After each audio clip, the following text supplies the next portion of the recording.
Most business storytelling advice is so vague, it's completely useless, like share a short personal story or make an emotional connection or be authentic. And if you've tried applying this very vague guidance in a high-stakes business situation, you've probably discovered what an audience would. It just doesn't help you. Because you simply share a personal anecdote does not mean you've effectively told a story that's going to influence or inspire others.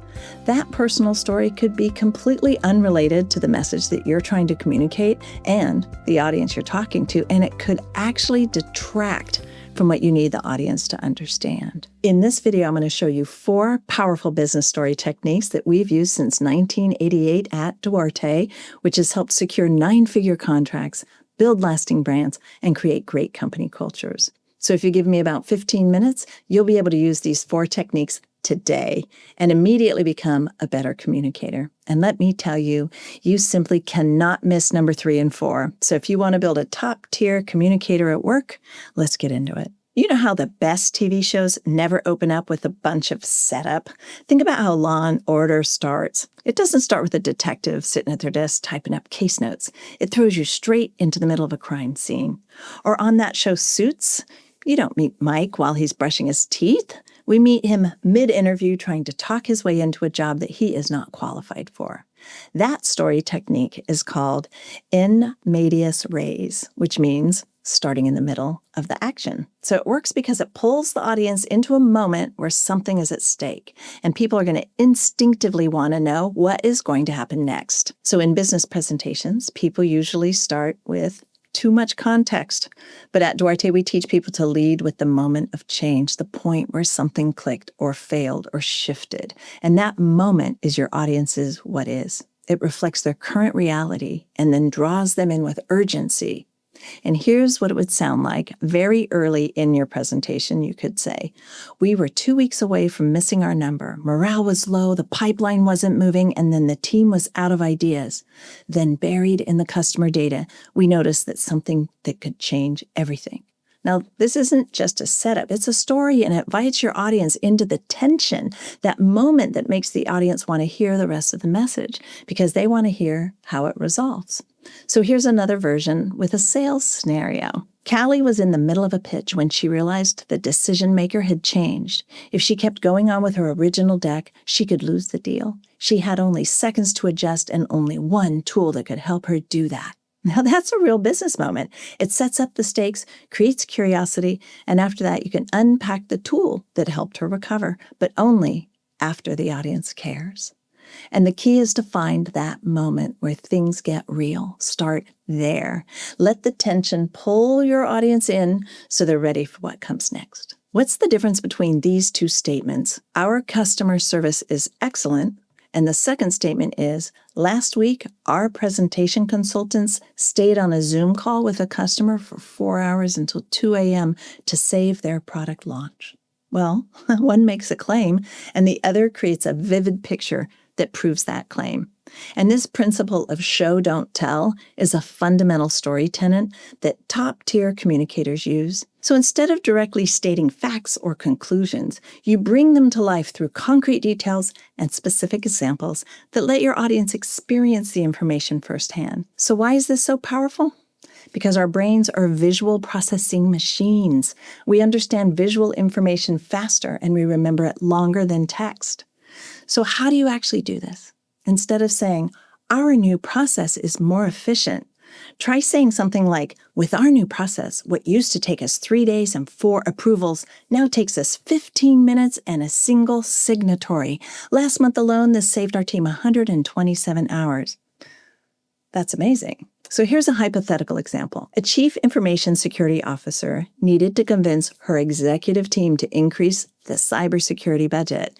So instead of just saying, our security infrastructure is inadequate, she showed them. She said, last quarter, our current system detected and blocked 27,000 attacks. However, our 2-week trial of a new platform caught an additional 14,000 very sophisticated attacks that would have bypassed our current defenses completely, including 3 that targeted our financial data. That's powerful. So you can see how much more powerful it is than just saying, we need to increase the cybersecurity budget. The biggest mistake people make with this technique is drowning their audience in too many details.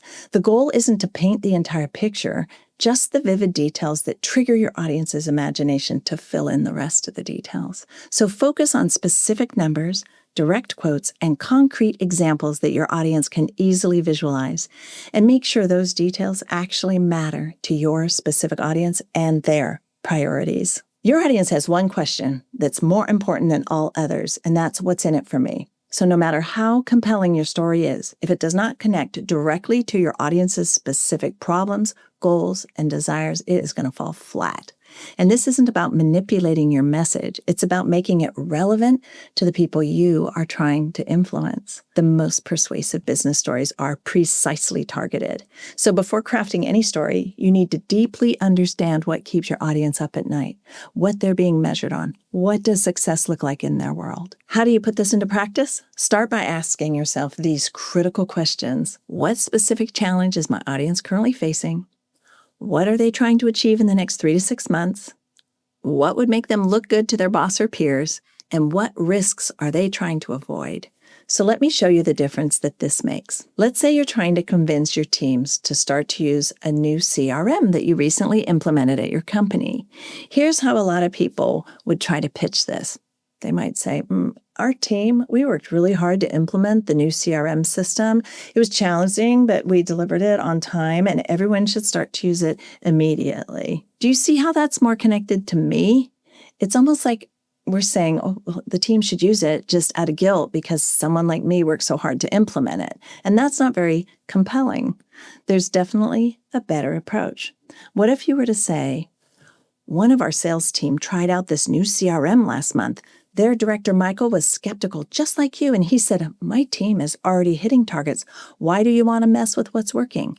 Well, Michael reluctantly agreed to a small test, just 3 calls a day. 2 weeks later, Michael's team was fighting over who gets to use the system because those using it were getting to decision makers faster. By month's end, Michael went from the biggest skeptic to the biggest champion. He told me that for the first time in years, I'm not stressed out about hitting my numbers anymore, and I actually made it to my kid's soccer game last Thursday. Get this. His team now outperforms every other division, and Michael just got promoted. Now, that is a story. Notice how it speaks directly to what keeps sales leaders up at night, which is maintaining performance while implementing change and hitting targets without burning out. And their career advancement. So it addresses their real concerns and desires, not just the technical merits of the solution. So nail this technique. Always filter your stories through your audience's perspective. Before you include any anecdote, ask yourself, why would my specific audience even care about this? And if you can't give a clear, audience-centered reason, find a different story. The most powerful stories we love all follow a similar structure. Researched and coined as The Hero's Journey by Joseph Campbell, just think about Star Wars, The Lion King, The Lord of the Rings. In each of these, the hero faces enormous challenges, but they don't overcome them alone. They meet a mentor, someone who offers the tools, the guidance, or the belief in them that helps them rise up. And in business storytelling, so many communicators get one thing wrong, is they put themselves or their product or their company as the central figure or the hero of the story, but your audience is the hero. So then what role does your product, what role does your idea or your recommendation play? The role of the mentor. So just like Obi-Wan gives Luke the lightsaber, but doesn't fight the Empire for him. Instead, Obi-Wan equips him. Your solution should equip your audience to be the one who wins, not take the spotlight for yourself. That doesn't make them win. So here's how to apply that mindset when you're presenting. Start by naming their challenge. Acknowledge the pressure, the risk, or the frustration that they're navigating, and then you introduce your solution as the support. Not the savior, but the support. Show how it helps them overcome the obstacle. Don't claim it does the work for them. So then describe the future that they can reach and make this transformation of this world vivid and desirable. And then you end by handing them a choice. Remind them, what is the decision and what is the credit and what part of that credit is theirs? If you were to present about your product in a way that makes the product the hero, it might sound like this. Our sales training program has revolutionized how teams close deals across industries. So instead of saying something like that, try this. You are under incredible pressure to improve sales performance in a hyper-competitive market. Our training helped your counterpart at Company X transform their team into the top revenue drivers in only 1 quarter. Now it's your move. You can keep pushing uphill or have our product lead your team into a new phase of performance. That's amazing. This first approach made it really clear that your solution was the hero solving their problems, but the second one makes your audience the hero with your solution as the guide that's providing the tools for success. We've covered 4 powerful storytelling techniques that will definitely separate you from almost all other business communicators. So begin a personal story by painting an interesting scene of excitement to grab attention, and then show, don't tell, to help create vivid mental images that'll stick in their minds. And then tie your story to address your audience's problems, goals, and desires, and then position your audience as the hero and your solution as the mentor. But this is just the beginning of what's possible. Do you want to learn how to structure your presentations, whether it's a sales pitch, a pitch deck to execs, or a keynote, and how to get buy-in to your ideas? We have a single-page pocket guide to presentations that's using the Duarte method, and it distills the essential techniques that have helped executives at the leading brands in the world deliver their presentations that have changed minds and driven results. So no fluff, no filler, it's just the core strategies that work. And this one-pager contains almost all the critical strategies and considerations when presenting information, so you can truly influence and motivate people. Think of it as your presentation cheat sheet. It's designed to be scanned in 60 seconds before walking in any room. So click the link below to download your free copy and transform the way you present information at work. Until next time.